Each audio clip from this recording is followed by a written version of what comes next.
నేను ఇంట్లో ఉన్న పని మనిషిని కాదు, 10 లక్షల కట్నం ఇచ్చి వచ్చా. నీ కూరలో నా కరివేపాకేం కాదు, పెళ్లి భోజనాల్లో ఇటు కూర్చోబెట్టి అటు లేపేసరికి అయిపోయింది నీ 10 లక్షలు.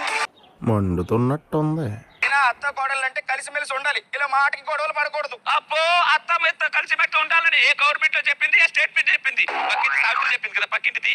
అత్త ఇంట్లో లేకపోతే చాలు, ఎదురింటి కరిపాకు, పక్కింటి కరిపాకు, ముందింటి కరిపాకు, ఒక గద్దె దగ్గర కూర్చొని నీ అత్త శాడిస్టగా, నీ అత్త సైకోస్ట్గా, నీ అత్త పెద్ద పిస్తారంటగా అంటుంటారు. మీరు మామూలు చిగిడీలు కాదే, అత్తల గురించి మాట్లాడితే పింగిడీలు పగిలిపోతాయి ఏమనుకుంటున్నావు?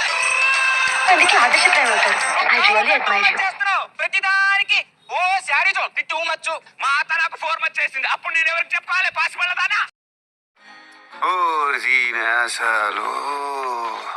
నువ్వు మాట్లాడేది కరెక్ట్ కాదత్త. ఆ పోసాలు ఇంకా నేను మాట్లాడేది కరెక్ట్ కాదంట. నా కోడలు ఎలా మాట్లాడు నాకు నేర్పిస్తుంది. సరేనా? ఓ రమణమ్మ నువ్వు కూడా విను, మనం మాట్లాడేది కరెక్ట్ నేర్పి. నేను పాసిపడదా నేర్పి.